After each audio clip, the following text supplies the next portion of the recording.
يا أيها الذين آمنوا إذا نودي للصلاة من يوم الجمعة فاسعوا إلى ذكر الله وذروا البيع ذلكم خير لكم إن كنتم تعلمون. الحمد لله رب العالمين، والصلاة والسلام على سيدنا وحبيبنا محمد وعلى آله وأصحابه أجمعين. ئیمانداران و خواناسانی زۆر بەڕێز، لە زنجیرە باسی ڕێز و حرمەتدا گەیشتووینە بەشی پێنجەم. بەویست و ڕەحمەتی خوای پەروەردگار لە وتاری ئەم ڕۆژدا باسی ئەوە دەکەین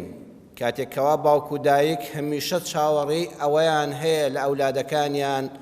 کە پێش هەموو شتێک لەگەڵیان بەڕێز و بە حرمەت بن، بە هەمان شێوەش کۆمەڵە ئەرک دەکەوێتە سەر شانی هەر یەکێک لە ئێمەی دایکان و باوکان بەرامبەر بە منداڵەکانمان. لە چەند وتاری ڕابردوودا باسی ئەو هەموو حرمەت و ڕێزەمان کرد کەوا خوای پەروەردگار بۆ دایک و باوکی داناوە، بەڵام ئیسلامی ئێمە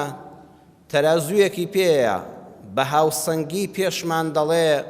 بە نەرمی ئاگادارمان دەکاتەوە ئەی دایک و باوکانی بەڕێز، تۆ هەر چاوەڕێت لە ئەولادەکەت هەیە لەگەڵت بەڕێز و بە حرمەت بێ، بەڵام ئایا تۆش هەڵسوکەوتەکان شەرعی بوون، ڕاست بوون، ئەوەی کەوا پێویستە بەرامبەر بە منداڵەکانت جێبەجێت کردووە تا ئەو چاوەڕوانت لێیان هەبێ؟ بەویستی خوای گەورە ئەمڕۆ لە بەشی پێنجەمی زنجیرە بازی ڕێز و حرمەتدا کۆمەڵێکی تر لەسەر ئەو بابەتە قسە دەکەین و دەڵێن یەکەم خاڵ پێویستە لەسەر دایک و باوک هەمیشە دوعای خێر بکە. پێش ئەوەی کەوا مناڵت ببێ دوعا بکە خوا مناڵت پێ ببەخشێ و دیاری بکەت چ مناڵێکیشت پێ ببەخشێ. پێغەمبەران سەلامی خوایان لەسەر بێ کە قودوە و چاوساغ و پێشەنگی ئێمە بوون. لە سوڕەتی ئەسافات ئاەتی 100دا خوای پەروەردگار باسی ئیبراهیم پێغەمبەرمان بۆ دەکا کاتێک کەوا تەمەنی چۆتە سەرەوە، ئالەو تەمەنەدا هەر دوعای ئەوە ناکە خوایە بەس مناڵێکم بیتێ، هەر بەس مناڵێک بێ،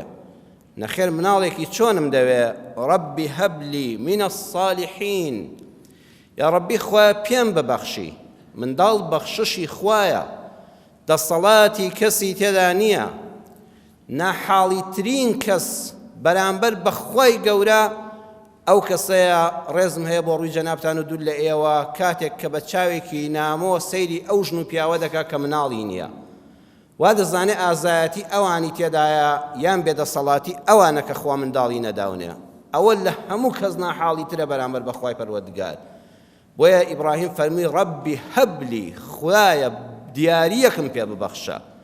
خوایە پێم ببەخشە، من هیچ دەسەڵاتم بەرامبەر بە دەسەڵاتی تۆ نییە، خوایە خۆت پێم ببەخشە ئەولادێک منداڵێک، بەڵام چۆن بێ؟ منە الصالحین، خوایە لە ڕیزی ساڵحان بێ. ساڵح واتە هەم خواپەرست بێ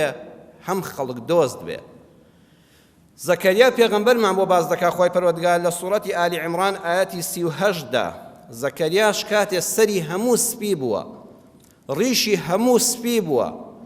تەمەنی تەواو هەڵکشاوە، ئارەزووی بوونی منداڵێک لە ماڵەکەیدا دەکا، کاتێک کە لەخوا دەپاڕێتەوە دوعا دەکات دەفەرمێ ڕەبی هەبلی من لەدونکە ذوڕیەتەن طەیبە. ڕەبی هەبلی، پەروەردگارە پێم ببەخشە. چاو لێ منداڵ بەخشیشە، دیاریە لەلایەن خواوە، بە هەر کەسێک کە ئارزوو بکە و بە حکمەتێک دەیبەخشێ. من لەدونکە لەلای خۆتەوە، یەقینت ببێ غەیری ئەڵڵاه لە ئەرز و لە ئاسماندا هیچ کەسێک زەڕەیەک دەسەڵاتی لە بەخششی منداڵدا نییە، بەس ئەڵڵاه فەقەت، تەواو هیچ کەسی تر. من لەدونکە لەلای خۆتەوە خوایە منداڵم پێ ببەخشە، بەڵام من چۆن منداڵێک هەر منداڵم بێت تەواو هەر منداڵت ببێ وەجاخت ڕۆشنە، نەبەخوا نەبەخوا زۆر کەسێ دە کوڕی هەیە و وەجاخی ڕۆشن نییە. ذڕیەتەن طەیبە، یا ڕەبی خوایە ئەو منداڵی کە پێم دەبەخشی طەیب بێ. طەیب لە زمانی عەرەبیدا لە لوغەی قورئاندا سەرەتا بۆ هەر شتێک بەکار هاتووە کە سەرنجڕاکێش بێ. ئەگەر ڕەنگ بێ چاو حەز بە بینینی بکە، ئەگەر بۆن بێ لوت حەز بە هەڵمژینی ئەو بۆ نەخۆشە بکە. لە ناو منداڵدا لە ناو ئینسانیشدا زەکەریا فەرمووی یا ڕەبی خوا مناڵێکم پێ ببەخشی کە پاک و پوخت بێت لە سێ عیب هەر مناڵێک هەر ئینسانێک ئەم سێ عیبەی تێدا بێفەوتاوە بەخوا نەبوونی باشترە یا ڕەبی خوا ئەو مناڵی کە بە بەخشش لەلایەن خۆتەوە دەمدەیتێ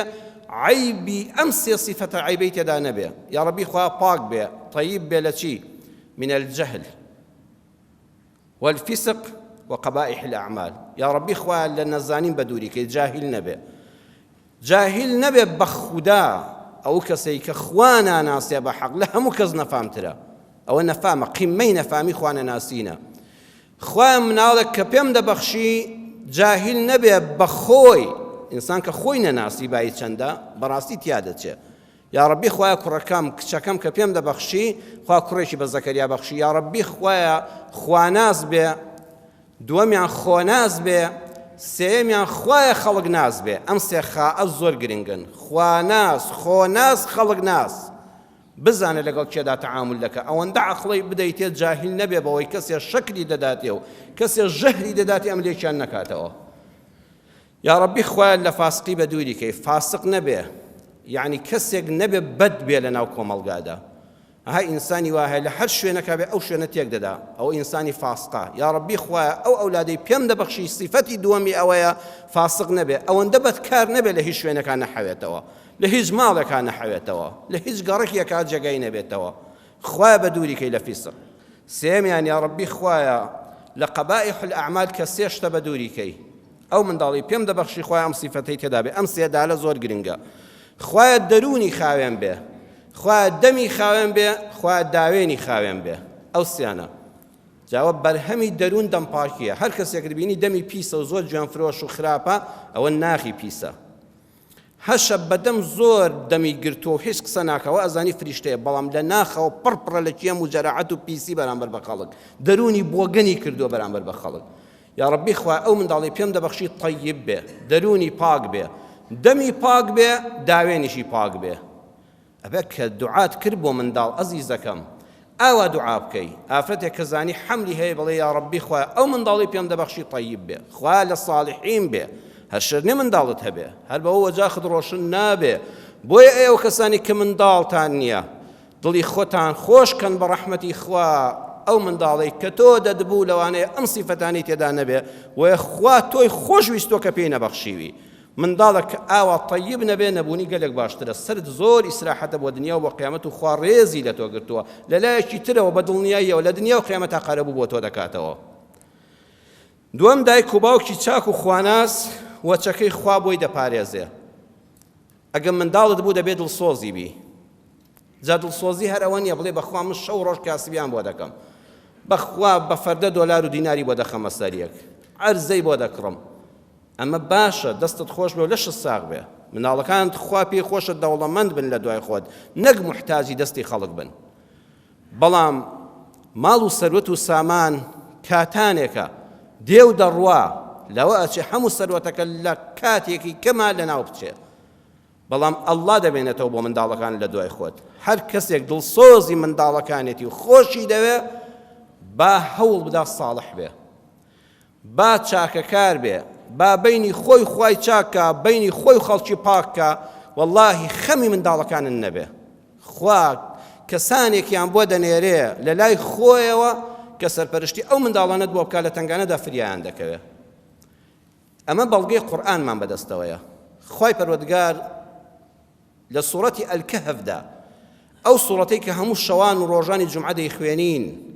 هەر کەسی ئەو سوورەتە لە شەوان و ڕۆژانی جومعە بخوێنێ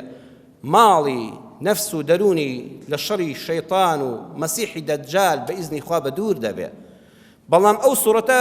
بەرەکەتە هەر خوێندنی بەڵام تێگەیشتنیشی ئەساسترە یەکێ لە بەرەکەتی سوورەتی ئەلکەهف ئەوەیە خوای پەروەردگار ئاگاداری ئێمە ئیماندار دەکاتەوە پێمان دەفەرمێ ئێوە کەسانی منداڵتان هەیە هەوڵ بدەن تا لە ژیاندان خۆتان چاک بن باسی پێغەمبەر موسامان بۆ دەژێڕێتەوە کە کەلیم وڵایە و یەکێکە لە پێغەمبەرانی ئولوالعەزمی خوای پەروەردگار ئەو پێغەمبەرە بەڕێزە دەبێتە هاوڕێی کەسێک ناوی خضرە خضر لە کوردەواری خۆماندا پێی دەڵێن خدر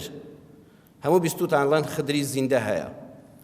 ئەم پیاوە علمی من لەدونی هەبووە، یعنی خی گەورە کۆمەڵە زانستی بەم خڵڕە بەخشیوە موساش نەیزانیوە، هەندێشتی تایبەت هەیە. جا ئیمامی غەزالی ڕەحمەتی خوای لێ بێ، حەز دەکەم ئەو زانستە جەنابتان بزانن. ئیمامی غەزالی ئەبوو حامیدی غەزالی هەزار ڕەحمەتی خوای لێ بێ دەفەرمێ زانست بە دوو جۆرە، زانستێکمان هەیە علمی ئینسانیە، زانستێکمان هەیە علمی ڕەبانیە. زانستێک هەیە مرۆڤیە، زانستێک هەیە لەلایەن خواوەیە، پەیوەندی بە مرۆڤەوە نییە. ئەو زانستەی کە ئینسانیە دوو بەشە، بەشێکیان دەرەکیە خارجیە لە ڕێی فێربوونەوە فێری دەبێ، واتە ئەو کەسە دەچێتە قوتابخانە لە لای مامۆستاکانیەوە پلە بە پلە فێری زانیاری دەبێ لە ڕێی خوێندنەوە، لە ڕێی وانە خوێندنەوە، لە ڕێی کتێب و نووسینەوە فێری زانستی تازە دەبێ و دەبێ بەزانە. بەشی دووەمیان هەر خودی خۆتە لە ناخی خۆدا بریتێ لە بیرکردنەوە، بۆیە قوتابی زیرەک خوێندکاری زیرەک ئەوەیە بە ئەندازەی ئەوەی کەوا لە مامۆستا فێر دەبێ مێشکی خۆشی دەخاتە کار، هەر دەرەخ ناکە تێدەگا بیر دەکاتەوە. زیرەکترین قوتابی و خوێندکار ئەوەیە بە ئەندازەی ئەوەی لەگەڵ مامۆستاکەیە خەریکە مێشکی خۆشی دەخاتە کار. دەڵێ بۆ ئەمە وایە ئەگەوانە وایەوا دەبوو ئەوە زیرەکترینە. بەشێک لە زانست ئەوەیە بیرمەندەکان بیر دەکەنەوە، دەلا پەڕە کتێب دەخوێنێتەوە، بەقەدە دەلا پەڕە کتێب خوێندنەوەش بیر دەکاتەوە، زانستی خۆی زیاد دەکا. زانستێکیان هەیە ڕەبانیە، نەدەچێ مەکتەب نەبیرت کردوێتەوە، خی گەورە لە دوو جۆرە دەیبەخشێ. وەحی بۆ پێغەمبەران سەلامی خۆیان لەسەر بێ، ئەو قورئانە کە بۆ پێغەمبەری خاتم هاتووە صلی الله علیه وسلم، پێغەمبەری خوا نەبیری لێ کردوێتەوە، نە بە دووی داگەڕاوە، نە هیچ مامۆستای پێوتەوە. خی گەورە لە ڕێی ئەم وەحیەوە ئەم کتابە ئاسمانی پێبەخشیوە، ئەوی بەسەر مرۆڤایەتیدا وڵاوی کردوێتەوە. پێغەمبەر تەنها گەیاندنی لەسەر بووە، ئەوە وەحی بۆ پێغەمبەرانە. دووەم ئەلئیلهام للئەولیا، دڵڕووناچیەک هەیە، خوتورەیەکی پاک هەیە کە بە دڵادێ، ئەوە بۆ ئەولیایانی خوایە، ئەوە وەحی نییە. بەڵام ئەم ئینسانە خی گەورە کۆمەڵە کەرامات و دڵڕووناکی دەخاتە دڵ و دەرونیەوە کە بە کەسی تری نەبەخشیوە، لەوانەیە بە چەند کەسانێکی بەخشی بێ، بە کۆمەڵێکی دیاریکراوی دەبەخشێ، ئەوانەش هەر خوا دەزانێکێن. ئیلهامێکە دەیخاتە ناو دڵ و دەرونیانەوە. خضر یەکێک بۆ لەوانە کەوا خی گەورە دڵی ڕوونا کردو، کۆمەڵەشتی پێوتووە کە بە کەسانی تری نەوتووە. بۆ پێی دەڵێن خضر، بۆ پێی دەڵێن خدر، وەکو کورد دەڵێ خدر. پێغەمبەری خوا صلی الله علیه وسلم ئەمەشی بۆ ڕوون کردوینەوە. دفرمي إنما سمي الخضر لأنه جلس على فروة بيضاء فإذا هي تهتز من خلفه خضراء. أم فرمودي لصحيح بخاري دا بجمع فرمودي 3402 هاتوا. هل كسبيه الزانية لزيادة الورقلية تواني لشرح أم فرمودي دا لصحيح بخاري دا تماشاكا كشيخ ابن حجر عسقلاني رحمتي خوالي بدور ودريجي زوري لسروتوا. بەڵام ئەوەیە کە پێغەمبەری خوا صلی الله علیه وسلم فەرمووی بۆیە پێی دەڵێن خضر نازناوی بووە. لە فەتح الباریدا چەندین ناو دێنە کە من ئیشم بەوانە نییە، واتە نازناوەکەی خضر بووە، نازناوەکەی خدر بووە. بۆیە شوای پێوتراوە خەضیر یعنی سەوزایی. ئەڵێن لەسەر فەروەیەک دانیشتۆ پێستی حیوانە کەسپی بووە. ئیبن حەجەریش دەفەرمێ نەخێر هەر خۆی لەسەر زەویدا دەنیشت کە پوش و پەڵاشی سپی بوو. ئەها کاتێک کەوا لە دەوری پایزانە لە کۆتایی هاویندا پوش و پەڵاش هەمووی وشک بووە، هەمووی سپیە، هیچ سەوزایی نەماوە. خضر سەلامی خوای لەسەر بێت لە هەر شوێنێک دابنیشتایە، کاتێک کە هەڵدەستا و دەڕۆیش ئەو شوێنە هەمووی سەوز دەبوو، هەمووی دەبوو بە ئاوەدانی. جا ئەوە جارێک ڕوویداوە خەڵک لیان بینیوە یان هەموو جارێ بۆ هەر خوا دەزانێ. بۆیە نازناوی دەرکرد بە پیاوە سەوزەکە، لە هەر شوێنێکدا بنیشتایە سوبحان الله ئەو شوێنە وشک و برنگە دەبوو بە مێرگ و گوڵزار و باخ و باخات و سەوزایی و گژوگیای تەڕ و تازە و خەڵک دڵی لێ دەکرایەوە. خضر ماوە یان خدری زیندە کورد دەڵێ لە هەموو شوێن حازرە، ئایا وایە؟ ئەوە زانایان خلافیان لەسەری هەیە. ئیبن صلاح و ئیمامی نەوەویش لە تەهذیبدا ڕەحمەتی خوای لێ بێ شافعی زەمان کەوا قوتابی گەورەی ئیمامی شافعی بۆ ئیمامی نەوەوی ڕەحمەتی خوای لێ بێ ڕەئی وایە بەڵێ خضر ماوە و زۆر بەڵگە دێنێتەوە لە سەوی لە مەکانە مقدسەکانی مەککە و مەدینە و قودس و شوێنە پیرۆزەکان بینراوە بەهانای خەڵکی لێ قەوماوە هاتۆ بە ئەمری خوا، ئەوە قسەی خۆی دەکا. بە پێچەوانەشەوە زانایانێک وەکو ئیمامی بوخاری و شەیخ الئیسلام ئیبن تەیمیە ڕەحمەتی خوایان لێ بێ ڕەئیان وایە نەخێر خضر لە زمانی موسادا وەفاتی کردووە، ئەگەر بمایە دەبوایە پێغەمبەری خوای ببینێ کە لە حەدیث ئاشتیوان نەهاتووە، کەواتە خضر وەفاتی کردووە. بۆیە ئەگەر کەسێک بینی وتی خدری زیندە هەر زیندەوە ماوە بڵێ ڕاست دەکەی، ئەگەر کەسێ وتی نەماوە و مردووە بڵێ هەر ڕاست دەکەی، چونکە زانایان هەردووچیان ڕێیەکانیان بەڵگەیان بۆ دێننەوە کە من کاتیەوە منێ باسیەوە بکەم. بەڵام ئەوەی گرنگە بۆ ئێمە ئیسلامی ئێمە باسی ئەومان بۆ ناکە هەر بەسەرهاتێک ببیستین. ئیسلامی ئێمە باسی ئەمڕۆ دەکا کە من وتار بۆ جەنابت دەخوێنمەوە. بۆ ئەمەم باس کرد. باسەکەمان لەسەر منداڵ بوو گەیشتینە کوێ. باسی ئەوەیە خزڕەکان لە کۆمەڵگادا زۆرن. هەر کەسێک پاک و پوخت بێت ئەڵە خزر لە شوێنێکی سپیدا دادەنیشت. واتە بە ماڵی حەڵاڵی خۆی بە ئەخلاق و سیفاتی پاکی خۆی بەبێ گەندەڵی و دزی بوو بە مای خێر و ئاوەدانکردنەوە بۆ هەر شوێنە کە لێی بێ. بە چاوی خۆت نابینی مامۆستای وایە مامۆستای مزگەوتە بچێتە هەر مزگەوتێک ئاوەدان دەبێتەوە بە فەزلی خوای گەورە. مامۆستا هەیە چێتە هەر قوتابخانەیەک ئەو پۆلە ئاوەدان دەکاتەوە. قوتابیەکان حەزیان بە دەرسەکە نییە کەچی کە مامۆستا فڵان کەس دەرسەکە دەڵێتەوە سوبحان الله چۆن دەچێتە مێشکیانەوە چەندیان حەز پێیەتی هەر ئەو مەکتەبە بەبوونی ئەو مامۆستای ئاوەدان بووەتەوە حەزیان پێیەتی. مۆزەفی وا هەیە پلەشی بچووکە لە دایرەیەکە بۆ تۆ دەبێتە خدر کە دەچی ئیشەکە لێ عاسیە بۆ بڕوویەکی خۆشەوە دێ کتابەکە لێ وەردەگرێ ڕێنمایی دەکاڵە کوڕەوەڵای هەر بوو بە خزر و لێم خدری زیندەم بۆ زیندوو بۆ ئیشەکەی بۆ ئاسان کردم. هەیە دکتۆرێکە لە خەستەخانەیەکە هەیە دەرزی لێدەرێکە بریم پێچێکە یاریدەدەرێکی پزیشکیە لەو خەستەخانەی ئاوەدان کردوێتەوە ئیشی ئەو خەڵکە چەند بە جوانی ڕایی دەکا. شەونی وە شەو ناناسێ ماندوو نەناس بەدەم هەموو خەڵکەوە بەبێت جیاوازی. وەڵاهی ئەوە خزرە. یعنی تۆ دەتوانی یەکێکی لەوە وەکو خزر خوای گەورە ڕێزت لێ بگرێ ئاوەدان بە. هەیە کچێکەوە دەبێتە بوشی ماڵک ئەو ماڵە ئاوەدان دەکاتەوە. ئاژا و شەڕیان هەبوو کۆتایی پێدێ بەهۆی ئەوەوە. هەیە کوڕێک ئەوەندە بە ڕەحمەت و بەڕێزە دەبێتە زاوای ماڵێک دەبێتە خێر و بەرەکەت بۆ ئەو ماڵە. ئاوەدان ئەو ماڵە ئاوەدان دەکاتەوە. دەی خزر بە کاکە تۆ خزری زەمان بە. ئەمجا دووەم خزر لە هەر شوێنێکا بێ خۆی دەرناخات. چاو لێ ئەم موقیفانە نیشانی موسا دەدا و بزر دەبێ. خزرەکانی زەمانی ئێمە هەن لە کۆمەڵگادا الحەمدولله ئەو کەسانن کە دەستی ئاوەدانکردنەوەیان هەیە لە هەڵ گەڕەکێکا بن ئاوەدانی دەکەنەوە لە هەر شارێکا بن بەرەکەتن خەڵکی نەخۆش ڕزگار دەکەن خەڵکی هەژار ڕزگار دەکەن خەڵکی قەرزار ڕزگار دەکەن خەڵکی بێ هاوسەر ڕزگار دەکەن ئاژاوە لە ناو خێزانەکاندا لا دەبن خۆشیان بە کەس ناناسێنن چۆن خزر کەس نازانێت لە شێوە پەیدا دەبێت بۆ شێ دەڕوە ئەوانیش ئاوان نە تەلەڤیزۆنیان هەیە نە بەرنامەیان هەیە نە مقابلە دەکرێن نە کەس ناویان دەناسێ بەس بەینی خۆیان و خوا بە سەدان خەڵکیان ژیاندۆتەوە ڕزگار کردووە وەڵڵاهی ئەوانە پلەیان زۆر بەرزە لای خوا کە ئەوە بەس بەینی خۆیان و خوا وە سەدان خەڵک لە دەستیان سوودمەند بووە بەبێ ئەوەی کەس ئیعلامێکیش فۆکس بخاتە سەریان جا ئەم خزرە لەگەڵ موسا دەگەنە شوێنێک هەموو ماڵەکان یەک لە دەرگا دەدەن دەکرێت تۆ لە ماڵێک بدەی و ئامادەی میوانداریان تێدا نەبێ بەڵام خوای گەورە حیکمەتی وایە لەو هەموو شارەدا یەک کەس میوانداری موسا و خزر ناکە کاکە میوان ڕادەگرنەوەڵە کاکە میوان ڕادەگرنەوەڵە ئامادەیمان تێدانی یەک بە شەرێک نان و چایەکیان ناداتێ ئاوێکیان ناداتێ ئەچنە کەیلێکەوە خەریکە دەڕوخێ جیدارا یرید أن ينقض خەریکە دیوارەکە بەلادادێ فأقامە زانان دەفەرمون هەر پەنجەیەکی بۆ برد دیوارەکە ڕاست بووە هەندێکیش دەڵێن تێکی دا و چاشی کردەوە موسا پەست بوو ئەم زانستەی ئەو نازانێت ئەمەی بۆ چی کردووە وتی لو شئت لاتخذت عليه أجرا ئەگەر بیدویستە پاداش تێکت وەردەگرت کاکە تۆ بۆ بێ پاداشکار دەکەی ئێمە لە برسانەوە دەمرین هیچمان پێ نییە ئەو کاتەش مەطعەم و وتێلیش نەبووە یەک ماڵێک لەم هەموو ئاوەدانێدا ئامادەی میوانداریمان نەبوو تخوا حیف نییە بەبێ پارە ئیشیان بۆ بکەیت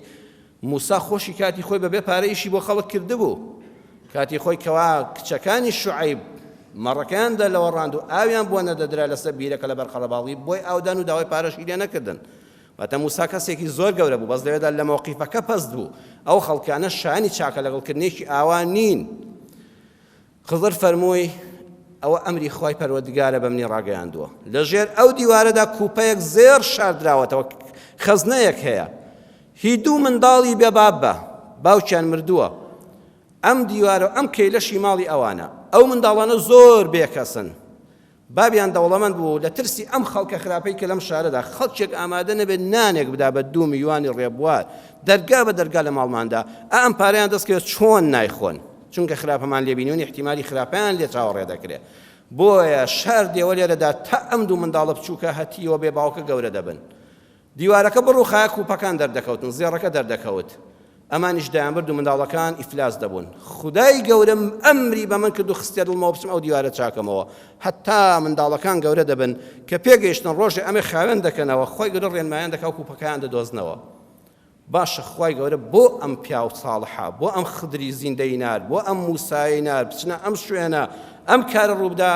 لەبەر یەک حکمت وەکانە ئەبووهما صالحا چونکە بابی ئەم دوو منداڵە هەتیوە پیاوێکی ساڵح بوو لە دنیادا هەتا لە دنیادا ژا بەینی خۆی خوای چاک بوو لەگەڵ خەڵکە خەڵک دۆست بوو ئینسانێکی بەڕێز بوو ئینسانێکی حەڵالخۆر بوو ئینسانێکی چاکەکار بوو لە ناو خەڵکە لەبەر حرمەتی باوکیان خوای گەورە ڕێزی لە منداڵەکانی گرتو منی نار ئەم دیوارەیان بۆ چاکەمەوە ماڵەکەیان بۆ بپارێزم چاو لێ وەکانە ئەبووهما صالحات چەند دەوری هەیە ئەگەر دەتەوێت خوای گەورە ڕێز لە منداڵەکانت بگرێ و خەڵک ڕێزیان لێ بگرن و لە دوای خۆت قەت پەچیان نەکەیەوە لە هەموو شوێنێک دەستی خێریان بۆ بێ ئەوە تۆ خەڵکێکی چاکەکار بە وەکانە ئەبووهما صالحا ئێمە خەریکە بەڕێزان ئەم دەرسانەمان لەبیر دەچێتەوە زۆرمان پێویستە بە بیرمان بێتەوە باوکێکی چاکەکار بە خدای گەورە ڕێزی منداڵەکانت زیاد دەکات و خۆشیان لەگەڵ تا باش دەبن و لە دوای مردنی خۆشت بێخەم بە خدای گەورە خۆی سەرپەرشتیان دەکات سێم کەم تەرخەم مەبە بەرامبەریان و نەسیحەتیان بکە یەکێ دەپرسێ باشە من چی بە مناڵەکانم بڵێم خوای گەورە بۆی ئاسان کردوین ئەم قورئانی پیرۆزە یعنی لە جیاتیەوەی تا 100 کتێبی پەروەردەی منداڵ بێنی لە یەک لاپەڕی قورئانە خوا هەمووی بۆ کورت کردوویەوە دەی گوێی بۆ بگرە زۆر ئاسانە بەس ئەمە بە مناڵەکانت بڵێ و دایمە بیریان بخەوە بەسیانە خوای گەورە باسی پیاوێکی ساڵحمان بۆ دەکە ناوی لوقمانە هەر سوورەتەکەش ناوی سوورەتی لوقمانە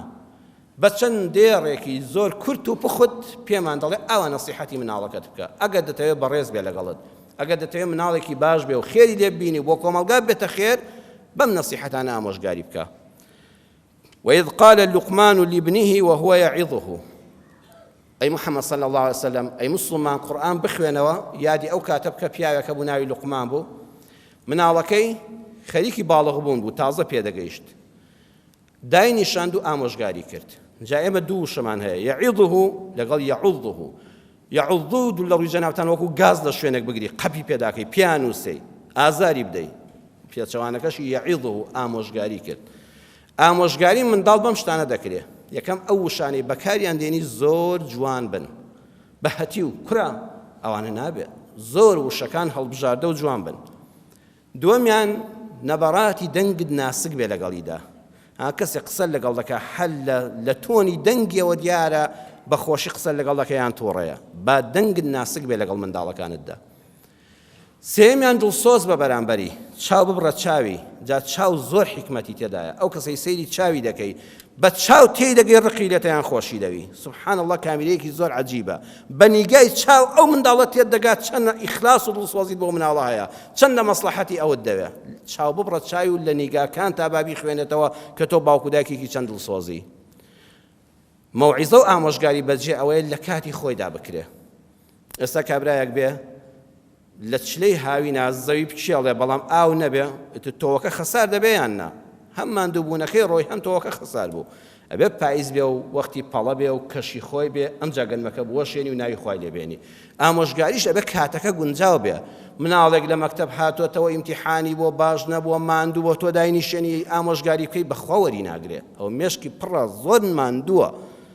کچێک مشکلەی هەیە لە عاداتی شەرعیدایە تازە خۆ دەناسێ مراهقێکە ئەو پەڕی لە وەختەیە تووڕێت و دایمەنیشێنە دایکە بەڕێز قسەی لەگەڵا مەکە قسە لێ وەرناگرێ ئەبێ سیرکەی ئەم کچەت ئەم کوڕە لە چ کاتێکا کەیفی سازە چکێتێک کەیفی خۆشە جەوی هەیە بە کوردی خۆمان زۆر کەیف سازە جەوێکی هێمنت لە ماڵەکەیە دروست کردو و هەموو ئامادەن گوێ لە یەک بگرن لە وەختەیە بە فرسەتی بزانە و نەسیحەتەکە بکە ئەینا قسەکان بە بەلاش دەڕۆن یوان لە بەخوا پێم وت یەک کەلیمەی گوێ ڕانەگەر ئاخ وەختی نەبووە تۆ لە چلەی هاوینە گەنمت چاندۆ بە دەشتێکی وشکا و باران نەبووە وەختی نەبوو کاکەشین نابێ خوا سونەنی کەونی هەیە ئامۆژگاریەکەت ئاوا بکە لە وەختی خۆیدا کە دەزانی کەیفی هەیە گوێت بۆ دەگرێ بێ موشکیلەیە و مێشکی مرتاحە پێی بڵێ یا بونەیە ڕۆڵێ شیرینم لا تشرك بالله إن الشرك لظلم عظيم ڕۆڵە گیان هاوبەش بۆ ئەڵڵا بڕیار نەدەی هەر پێی نابێ بڵێ خوا هەیە ئەو خوایە کە هەیە گرنگەوەی تاک و تەنهایە هاوبەشی نییە چونکە بە درێژایی مێژوو تا ئەم سانیە ئەم قسەیە کە من ئێستا بۆ جەنابتانی دەکەم لەم ساتەدا بە ملیار خەڵک هەیە لەم سەر زەوێدا بتپەرستە پەنا بەخوا لە سەدەی 21 لەم ساڵەدا لە 2021 لەم ڕۆژی جومعەدا ئێستا ئاماری سەر زەوی وەرگرە بە ملیار خەڵک هەیە غەیری ئەڵڵا سەری بۆ بتێک نەوی دەکات بۆ دار و بەردێک جا لەکوێ لە وڵاتی هەر پێشکەوتووی جیهاندا ئەوانەی سەردانی یابانیان کردووە، ئەوانەی سەردانی مالیزیان کردووە، لەو زۆربەی وڵات ئەوانەی سەردانی هیندستانیان کردووە. خەڵک هەیە بەردێکی تاشیوە لە بەردەمی ماڵەکەیدا دایناوە، جانتاکەی پڕە لە بەڵگەنامەی فیزیای نەوەوی دکتۆرای هەیە، بەیانیان تا ئەو بتە ماژ نەکاو سەری بۆ نەوی نەکاو لێ نەپاڕێتەوە لە ماڵ ناچێتە دەرەوە. ئەو بەردە بەخوا دەزانێ، خواردنی بۆ دادنە پسکی دێکشتێک دادنە ئێواراتەوە بیخوا بەڵکو بەرەکەتی ئەو خوای بەسەرا بڵێ. بە ملیار خەڵکی ئەوە هەیە لەم سەر زەویەدا. لەم کاتەدا کە من قسە بۆ جەنابەت دەکەم، لوقمان یەکەم نەسیحەتیەوە بۆ ڕۆڵەی گیان هاو بەش بۆ ئەڵڵا دانەنەی. ئەوانە دەڵێن خوا هەیە، بەڵام ئەم بتە دەنگی من بەخوا دەگەیەنێ. جا هەیە بەر دەپەرستێ، هەیە دار دەپەرستێ، هەیە گاجوود دەپەرستێ، هەیە مشکێک دەپەرستێ، هەیە ڕۆژ دەپەرستێ، هەیە مانگ دەپەرستێ. فەرمی ڕۆڵە تۆ هاو بەش بۆ خوا بڕیار مەدە، چونکە هاو بەش بۆ خوا بڕیاردان ئەو پەڕی زوڵمێکی گەورەیە، لە هەموو زوڵمەکان گەورەتە. ستەمە وەکو مەلای گەورە دەفەرمێ ستەمە لە خۆت. ئەوەی تۆ دەیپەرستی بەردە دارە خۆت دروستت کردووە، مرۆڤێک دروستی کردووە، بێگیانە، خۆرە، ئەستێرەیە، مانگە، هەمووی خوا بۆ خزمەتی تۆی دروست کردووە، تۆ خۆت دەکەی بە خزمەتکاری مەخلوقی خوا. خالقت لەبیر چۆتەوە لەگەڵ یان مەخلوق دەپەرستی. ئەو پەڕیستەمە لە خۆت کردو، خۆت بچووک کردوێتەوە. سەری ئینسان زۆر گەورەیە، نابێت بۆ غەیری ئەڵڵا بخرێتە سەر زەوی، تۆ بۆ غەیری خوا بخەیە سەر زەوی. ستەمە لە نەفسی خۆت کردووە کە خوا ڕێزداری کردووە. ئەبێ ئەم نەسیحەتە کوڕەشی نەکەم، کچەشی نەکەم، ئاگال لێبێ هاوبەش بۆ خوا بڕیار نەدەی. ستەمە لەو شتەی کە دەیپەرستی، گاجووتێک لە تەویلەدا بێ و گاجووتێک لەسەر تەخت خوا بەخوا بزانێ، هەردووشیان هەر گاجووتن. ستەمە لەویان کردووە. ستەمە لە مەخلوقات، ستەمە لە مەخلوقاتێک هەزاران خەڵکێ ئێستاشی لەگەڵا بێ. لە زمانی ئیبراهیم پێغەمبەرەوە وەکو لە قورئانە باس کراوە تا سەدەی 21 خۆر دەپەرستن. هەموو بەیانیان و ئێواران سوزدە بۆ خۆر دەبن، بۆ ڕۆژ دەبن کە هەڵدێ و کە خۆر ئاوا دەبێ، ئەڵێن ئەوە خوای ئێمەیە. دەی بێئاگا بوون لەوەی خۆر بە هەموو ئەستێرەکانی دەوریەوە یەک بەشێکی بچکۆلەیە لە هێڵی کاکێشان. هێڵی کاکێشان بەو هەموو ملیار ئەستێرەیەوە یەک بەشێکی بچکۆلەیە لە هێڵەکانی تر، لە مەجەڕەکانی تر، ئەوە هەر هەمووشی لە ئاسمانی یەکەمدایە. یعنی ئەو خۆرەکە لەبەر چاوی تۆدا ئەوەندە گەورە و مقدس و پیرۆزە، ئەوە هەر بۆ خۆی زۆر بچکۆلەیە لە چاو مەجەڕەیەکی گەورەدا. ئەویش هەر هیچ نیە لە چاو مەجەڕەیەکی تردا، ئەوە مرۆڤ پێگەیشتووە. کاتە تۆ زوڵمت لە مەخلوقاتیش کرد، شتی لەوەش گەورەتر هەبوو ئەوەت پەرست و ئەوە دوازدەهێنا کە لە کاتێکە هەمووی نابێ بپەرسترێ، بەس خالقی هەمووان بپەرسترێ کە ئەڵڵایە. دەچێتە سەر خاڵی دووەم، یا بونەیە، ڕۆڵی شیرینم. چاو لێ هەموو جارە بە ڕۆڵە شیرینەکەم. ئیسلام پێمان دەڵێ فتح القلب قبل فتح العقل. کاتێک کە دەتەوێت قسە لەگەڵ کەسێکا بکەیت، دڵی بکەوە پێش ئەوەی عەقلی بکەیتەوە، دڵی بکەوە بەڕێزم پێش ئەوەی عەقلی بکەیتەوە. یا بونەیە، ڕۆڵی شیرینم، هەی خۆشەویستەکەم، جەرگ و دڵەکەم، ئاوا ئامۆژگاری بکە. إنها إن تك مثقال حبة من خردل فتكن في صخرة أو في السماوات أو في الأرض يأتي بها الله إن الله لطيف خبير. فيا رب خڕۆڵی شیرینم بزانە زەڕە تۆوی خەرتەلە. جا خوا لەگەڵ عەقلی مرۆڤەکانی ئەو سەردەمەدا قسەی کردووە. ئەینا لە قورئانەدا فەرمێن لەوەش بچووکتر هەیە، لە زەڕەش بچووکتر هەیە، ولا ئەصغەڕ من ذلك. ئێستا عیلم دەڵێن نیوترۆن و پرۆتۆن و ئەلکترۆن و ئەوانە هەیە لە فیزیادا. ڕۆڵە تۆوی خەرتەلە بچێتە قڵشی بەردێکەوە، یان لە ناو ئاسماندا بێ، یان لە قوڵایی زەویدا بێ، یان لە ناو زەریا و دەریالووشەکاندا بێ، خودای گەورە ئاگاشی لێتی و دەشتوانێت دەری بێنە و بیخاتە بەردەستی. ڕۆڵی گیان ئین الله لەطیف خەبیر. بۆیە ئەمە بە کوڕەکەی دەڵێ و بە کوردی خۆمان پێ دەڵێ ڕۆڵە ئاگال لێبێ. خوایە کە ئەوەندە بەدەسەڵاتە ئاگای لە تۆیە، بچووکترین چاکە بەکەم مەزانە لای خوا، بچووکترین خراپەش بەکەم مەزانە لای خوا. لوقمان فەرمووی ڕۆڵی گیان یەک زەردەخەنە جاویە بەڕووی کەسێکا دەیکەی، یەک سەلامکردنێک، یەک قسەیەکی خۆش، یەک دڵخۆشکردنێک بە نەخۆشێک لەی کوڕە هیچ نیە، ئینشەڵڵا زوو چاک دەبێەوە. بە قوتابێک خوێنکارێک دەڵێ بە ئیزنی خوای سەرکەوتوو دەبی لە خوێندنەکەتدا، قسەیەکی خۆش بڵاو دەکەیتەوە.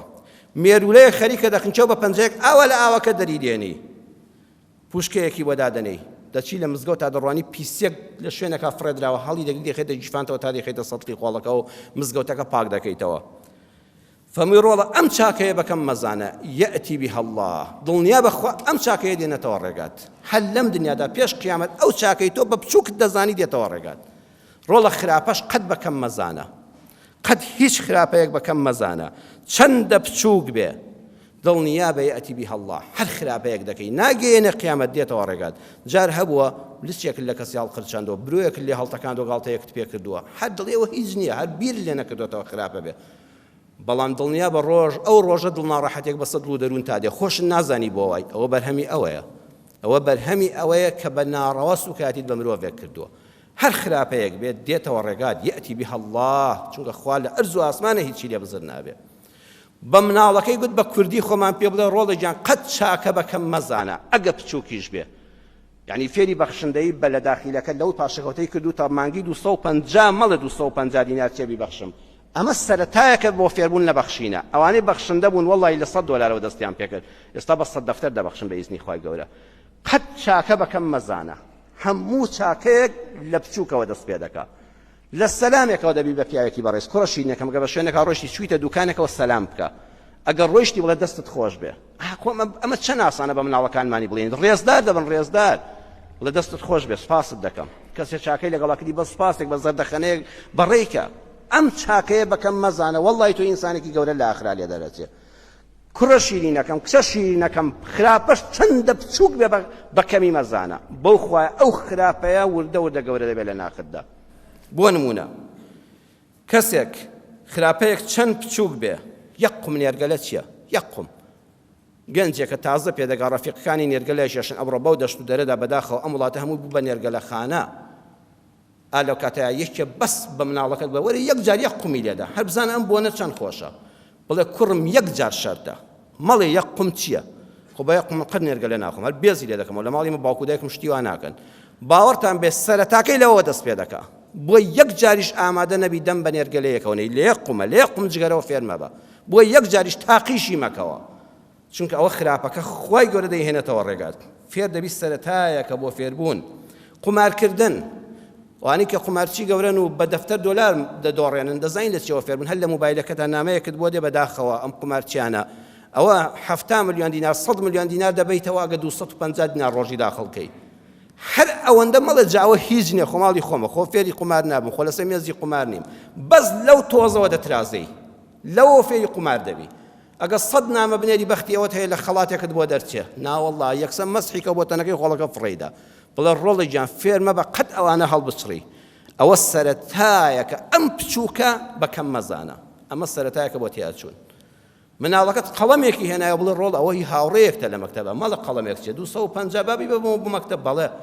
کوڕی شیرنم کچی شیرنم بی بە لای مامۆستا ئەو 250 سەرەتایەکە بۆ دەستپیسی کە لەوێەوە فێری خیانەت بووی تازە ئەوەی تری تەواو بوو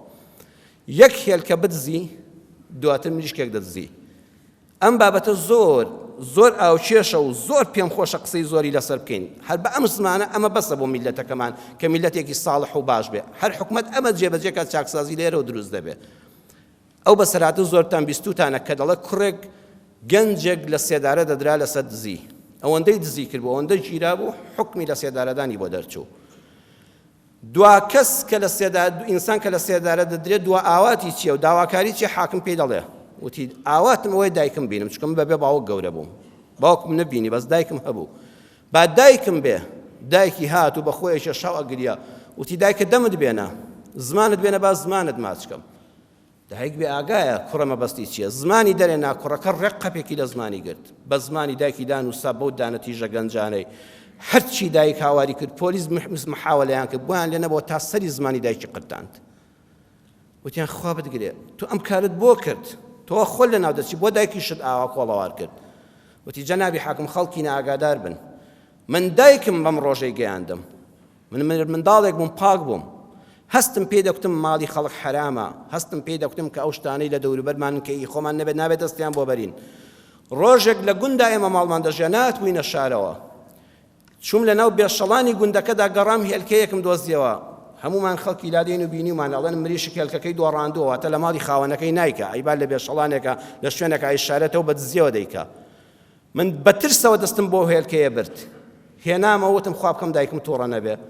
چاوەڕێ بووم دایکم بڵێ حرامە بەڵام دایکم بەڕووی خۆشەوە تێو هێلکەیە لەکوێ بووتم لەو چەمە دۆزیمەوە مریشکێک کردی و هێنامەوە وتی دەستت خۆش بێ نەمدەزانینی ئەو ڕۆژ چی دەمێ بۆی کردم بە هێلکەوە ڕۆن ڕۆژی دواترم جا خۆم بە مشتاقیەوە بە دوویدا گەڕام چوم چاوەڕێ بووم بزانم هێلکەی تر نادۆزمەوە کە هێلکەی چەم و هێلکەی دۆڕاوم نەدەدۆزیەوە ئەمجا دەگەڕام لە کولانەی ماڵە دراوسەکاندا هێلکەم دەدزی دواتر لە هێلکە دزینەوە فێری مریشک دزین بووم دایکم هەموو جا بۆی لێ دەنام دەیگوت ڕۆڵە جان ئەمە باشە وەرە بە خۆشم جا بخەوە دواتر فێری بزن دزین بووم دوای مانگام دەدزی دوایەوە دوکانم دەبڕی ئەمجا ماڵانم دەبڕی 100 جار گیرام و بەربووم و حیا و ئابڕووم نەما هەر پێم عیب نەبوو دزی عیبەشە وا بەلامەوە ئاسایی بوو ئەوە چارەنووسم ئەمڕۆ لە سێدارە دەدرێن بەم گەنجیە ئەوە بەرهەمی زمانی دایکمە ئەگە یەک جاری یەکەم دایکم بە ڕووی بدامایەوان و ئامۆژگاری خێری بکردمایەوە دەستخۆشی لەم کارە قێزەونەی من نەکردا لە یەک هێلکەوە من نەدەگەیشتمە پەتی سێدارە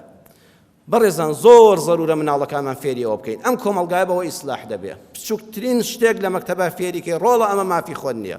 ڕۆڵە خودای گەورە ئاگای لێیەتی ئەگە بەقەدەر مسقالە زەڕە چەند بچووکە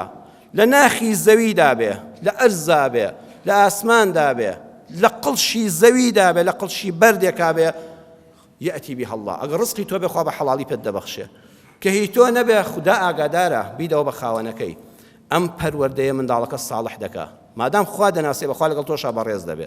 کاتی وتار بەداخەوە دەرفەتی نەدا زیاتر لە قسەکان بڕۆم ئینشاءالله هەڵی دەگرم لە بەشی شەشەما لەگەڵماندا بن با لە زمانی لوقمانەوە فێری نەسیحەتی منداڵەکانمان بین و منداڵێکی جوان بۆ خۆمان و بۆ کۆمەڵگا بەرهەم بێنین یا ڕەبی خوایە ڕەحممان پێ بکەی یا ڕەبی خوایە ڕەحممان پێ بکەی خوایە ئەولادمان ساڵح کەی یا ڕەبی خوایە مناڵەکانمان ساڵح کەی خوایە ذوڕیەتەن طەیبەمان پێ ببەخشی یا ڕەبی خوایە ئەوانەی منداڵیان نییە و بێبەشن لە سۆزی جوانی مناڵ یا ڕەبی خوایە تۆ ئەلوەهاب و بەخشندەی خوایە پێیان بەخشی ئەولادی ساڵحیان پێ ببەخشی یا ڕەبی خوایە هەر کەسێ بەدەست منداڵی خراپەوە گرفتارە یەکەم هیدایەتی منداڵەکانی بدەی دووەم هیدایەتی دایک و باوکەکان بدەی بەم زمانە شیرینە نەسیحەتیان بکەین و نەسیحەتەکان بچێتە گوێی مناڵەکان و ئەولادەکانیان بۆ ساڵح بکەی یا ڕەبی خوای عاقبەتی هەموو لایەکمان بەخێر بژێڕی باشتر لەم قورئانە پیرۆزە تێمان بگەیەنی یا ڕەبی خوای ئەوەی نەخۆشە شیفای بدەی یا شافی یا ئەڵڵا خوای ئەوەی نەخۆشە شیفای بدەی خوای ئەم شەپۆلی کۆڕۆنایە کە تازە بۆتەوە خوای ئەم هەرێمی کوردستانە ئەم شارانە ئەم میلەتی کوردە لەگەڵ تەواوی گەلانی جیهان و سەرزەویدا خوای بمان پارێزی یا ڕەبی خوای ئەم ئافاتەمان لەسەر هەڵگری جارێک کە تووشی کەرەنتینە و داخستنی مزگەوتەکان نەبینەوە یا ئەرحەمە الراحمین بەڕەحمی خۆت خوای ڕەحممان پێ بکەی ئامین ئامین والحەمد لله رب العالمين يا أيها الذين آمنوا إذا نودي للصلاة من يوم الجمعة فاسعوا إلى ذكر الله وذروا البيع ذلكم خير لكم إن كنتم تعلمون